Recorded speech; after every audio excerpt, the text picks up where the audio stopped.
1,70,80,000 টাকার ভিতরে আমাদের ভালো বাইক দরকার হয়। আমরা স্পোর্টসি নেকেড লুকের বাইক চাই, বাট আমরা পাই না। দেখেন এই লোকটা একটা বাচ্চারে পা রাখাও জায়গা দেখা দিতেছে। এই জিনিসগুলো খুব ভালো লাগে, যে এই জিনিসগুলো কোনো সময় আমি কোনো সময় আমার বাবার পিছনে বাইকে বসে স্কুলে যাইনি। আর আমার ওই সময় আমার আব্বু বাইক চালাইতো না, যখন সে বাইক চালাইতো তখন আমি খুবই গ্যাদা, খুবই ছোট ছিলাম। বাট এই জিনিসগুলো দেখলে মনটা ভালো লাগে।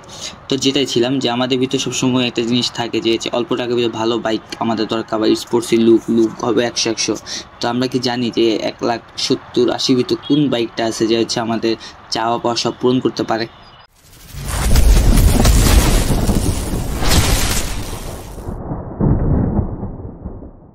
এভরিওয়ান, সবার কী অবস্থা? আপনাদের ব্রো হাইপার অনেকদিন পর একটা ভিডিও নিয়ে আসলাম। তো আজকে যে টপিকস নিয়ে কথা বলবো সেটা হচ্ছে, সবাই কী অবস্থা কমেন্ট বক্সে জানাবেন অবশ্যই, যেটা আমি সবসময় আপনাদেরকে বলি, বাট কমেন্ট বক্সে আপনারা জানান না। তো যেটাই হোক, আমাদের ভিতরে একটা সবসময় একটা কথা থাকে যে 1,70,80,000 টাকা দিয়ে আমরা একটা ভালো স্পোর্টসের বাইক কিনতে যাবো, স্পোর্টস লুকের বা নেকেড লুকের ভালো বাইক কিনতে চাই। আমরা বাজেটে হয় না বা ভালো বাইক পাই না, সেক্ষেত্রে আমরা অবভিয়াসলি সেকেন্ড হ্যান্ডের দিকে যাই, বা সেকেন্ড হ্যান্ড যে বাইকগুলো পাওয়া যায় বাজারে বা ফেসবুক মার্কেট প্লেস থেকে আমরা কিনে থাকি। বাট আনফর্চুনেটলি আপনারা কি জানেন যে 125 সিসির ভিতর 160 সিসির মতো লুকের একটা বাইক আছে, সেটা হচ্ছে হিরো এক্সট্রিম 125R। ভাই এই বাইকটা হচ্ছে একটা অসাধারণ একটা বাইক, ঠিক আছে? এই বাইকটা অবভিয়াসলি এই বাইকটা প্রত্যেকটা বাইক প্রত্যেকটা মানুষের জন্য ক্রিয়েট করা, প্রত্যেকটা জেনারেশনের জন্য ক্রিয়েট করা হয়। বাট আপনি যদি হিরো এক্সট্রিম 125 সিসি আরটা আপনি চালানো হয়, তাহলে আপনি ফিল পাবেন যে 150 সিসি বা 60 সিসি চালাইতেছেন। বা এই বাইকটা আপনার লুক আর ইঞ্জিনের যে সাইজটা দেখে কেউ আন্দাজ করতে পারবে না যে এখন এটা 125 সিসি নাকি 150 সিসি। এখন মানুষ জানে যে এটা এত ভাইরাল হওয়ার কারণে বা বাইকটা এত পপুলারিটি পাওয়ার কারণে এখন সবাই জানে যে এটা 125 সিসি। বাট বিশেষ করে সত্যি কথা, যেটা গাড়িটা দেখে মনে হয় না যে এটা 125 সিসি। এই বাইকটা আপনার কী দিতে সেটা আপনার জানতে হবে। আপনি একটা বাইক কিনা ফেললেই তো হবে না। এই বাইকটার ভিতর আপনি সামনে পাইতেছেন একটা বড় একটা ডিস্ক ব্রেক বা ডিস্ক, সামনে একটা ABS আছে, ইভেন এটা FI ইঞ্জিন। খালি জাস্ট এটা একটাই প্রবলেম আমার কাছে ভাই, যেটা মনে হয় সেটা হচ্ছে পিছনের ড্রাম ব্রেকটা। আর ভাই 10,000 টাকা ভাড়া নিয়ে ড্রাম ব্রেকটা দিতেন 100 তো এই ড্রাম ব্রেকটা লেগেছে ভাই আমার কাছে এই গাড়িটাতে একটু মাইনাস পয়েন্ট লাগে। But end of the day যদি আপনি এটা পিছনের ড্রাম ব্রেকটা সাইড করে আপনি ওভারঅল সব দেখেন, তাহলে আপনি বাইকটারে ফালাইতে পারবেন না, ঠিক আছে? বাইকটা যে লুক, বাইকটা যে দেখতে জোস, এগ্রেসিভ LED, বা ওর যে হেডলাইটের পাওয়ার ভাই হেভি, ঠিক আছে? ওর যে প্লাস্টিকের যে কোয়ালিটি ভাই জোস। এখন ভাই আমাদের ভিতর একটা ক্রেভিং থাকে, যেটা যে আমাদের লাগবে 150 সিসি বা 160 সিসি। আমাদের বাজেট থাকবে 70,000 টাকা, 1,70,000 টাকা বা 1,80,000 টাকা। বা 1,70,000 টাকা 1,80,000 টাকা দিয়ে নতুন কখনো 150 সিসি আপনার পাবেন না। এখন আপনি কি করতে হবে? সেকেন্ড হ্যান্ড মার্কেটে যেতে পারেন, সেকেন্ড হ্যান্ড মার্কেট দেখবেন। বাট আপনারা কি এটা একটু স্যাক্রিফাইস করতে পারেন না? সিসিটাকে একটু কমায় নিয়ে আমি একটা ভালো বাইক কিনি, একটা ফার্স্ট নিউ একটা বাইক কিনে, যে বাইকটা নিয়ে আমি মিনিমাম 7-8 বছর রাইড করতে পারবো। ওরকমভাবে আমি সেকেন্ড হ্যান্ড বাইক নিলেন একটা মানুষ 5 বছর 6 বছর চালানোর পর এটা সেল দিয়ে দিল, বা 2-3 বছর চালানোর পর সেটা সেল দিয়ে দিল।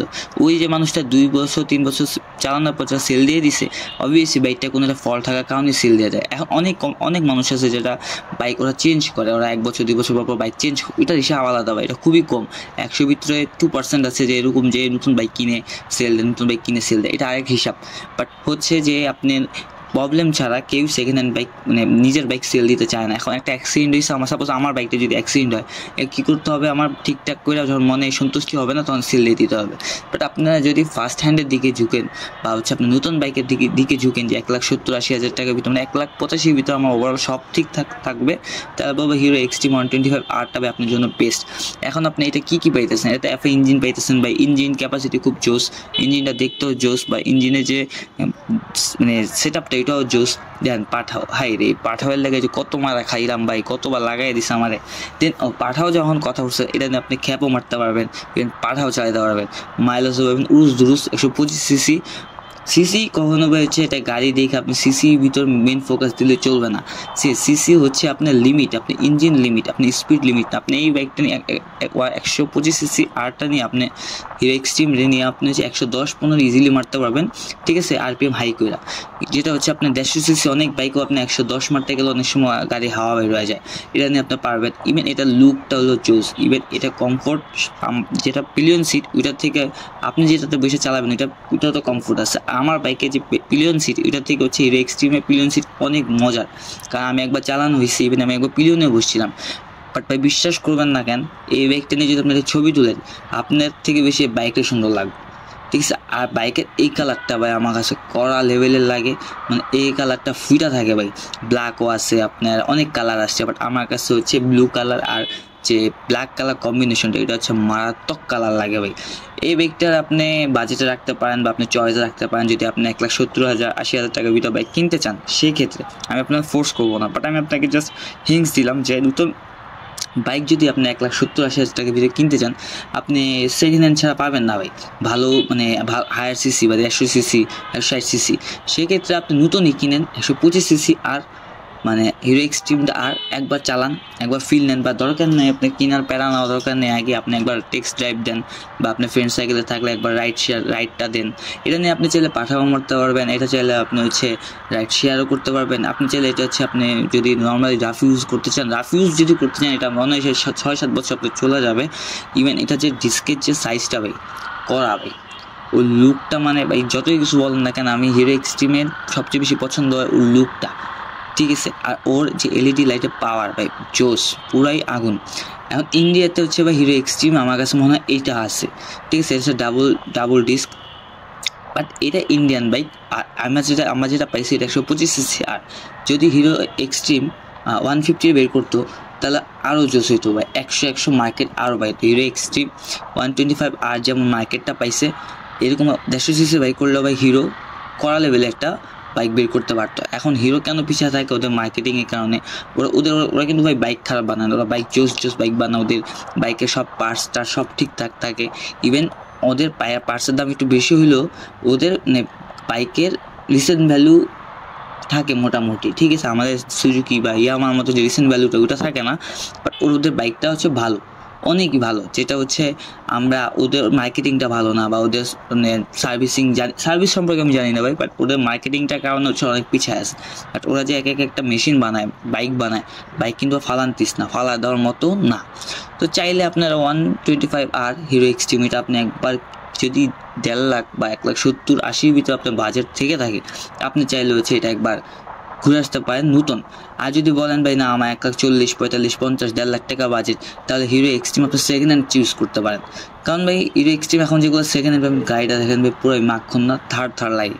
তো আপনি যদি 125 সিসিটা কিনতে চান, হিরো এক্সট্রিম এটা 125 সিসি আসছে ভাই, তাহলে আপনি সেকেন্ড হ্যান্ড মার্কেটগুলো ঘুরতে পারবেন। এখন যে 125 সিসি আর হিরো এক্সট্রিমটা পাবেন সেকেন্ড হ্যান্ড, ওইটার চেয়ে একটু বেশি চলা পাবেন না ভাই, কারণ গাড়ির বয়স বেশি না, 8-9 মাস বা 6-7 মাস হয়েছে আসছে। চাইলে আপনি এটা একবার আপনাদের হোয়াইট লিস্টে বা রাখতে পারেন বা পছন্দের লিস্টে রাখতে পারেন। আমার থেকে মনে হয় যারা 1,70,000-80,000 টাকাতে কিনবে, হ্যাঁ প্রাইসটা একটু বেশি 125 সিসি হিসাবে, বাট এটাও আপনার ভাবতে হবে 125 সিসির ভিতরে কী দিচ্ছে এই গাড়িটা যে লুকই তো মাইরা দেয় অনেক কিছু, লুকটাই তো জোস। ইভেন ওর সামনে এফআই ইঞ্জিন পেতেছেন আপনি, এফআই 125 সিসির ভিতরে পেতেছেন এফআই ইঞ্জিন, অ্যান্ড দেন সামনে ডিস্ক ব্রেক, তাও কি বড় একটা ডিস্ক ব্রেক উইথ এভিএস। একটু ভাবেন, কারণ গাড়ি কয়েকটা খারাপ গুণ আছে, যেমন একটা লটে হয়তো বা হচ্ছে আপনার স্টার্ট বন্ধ হয়ে যেত, স্টার্ট ইস্যু ছিল, গাড়ি রানিং হচ্ছে অফ হয়ে যেত। এটা সব গাড়িতে না ভাই, আমি অনেক জায়গায় খোঁজ খবর নিচ্ছি, এটা হচ্ছে অল্প কয়েকটা, মানে একটা লট যখন লট বাই লট গাড়ি যখন আসে, একটা লটে হয়তো বা কোনো ইস্যু ছিল, যেমন সুজুকির ভিতর মনোটন একটা লটে ছিল হচ্ছে টাঙ্কি ইস্যু, ওই লটে সব টাঙ্কি ইস্যু ছিল। এটা হচ্ছে মানে বানানোতে ফল্ট ছিল একটা লটে, মানে একটা কী বল লট তো বুঝিনি, ওরকমই। তো এরকমই হিরো এক্সট্রিমে একটা লটে এরকম একটা প্রবলেম ছিল যে অফ হয়ে যেত, বাট সবগুলোতে না। আমি আমার এলাকাতে 2-3টা বড় ভাই আছে, ছোটো ভাই চালায় একজন, কোনো রকম কোনো আমি ইস্যু পাইনি, বা ইস্যু একজনেরই পেয়েছি, সেটা হচ্ছে ওই লটের ভিতরে গাড়িটা পড়ছে ওইটাই। তারপর আপনি সার্ভিস সেন্টারে গিয়ে এটা সলিউশন পাই যেতেছে। এখন এটা আপনার ব্যক্তিগত ব্যাপার, হিরো এক্সট্রিম আপনি পছন্দ করবেন কিনা, বাট চাইলে একবার টেস্ট ড্রাইভ দিয়ে দেখতে পারেন। নর্মালি এটা কোনো প্রমোশনাল ভিডিও না, আমার যতটুকু জ্ঞান ওখান থেকে আমি আপনাদেরকে শেয়ার করলাম। তো আজ এই পর্যন্তই, ভালো থাকবেন সবাই, কথা হাফেজ সবাইকে, নেক্সট ভিডিওতে আবারও দেখা হবে। সো আল্লাহ হাফেজ।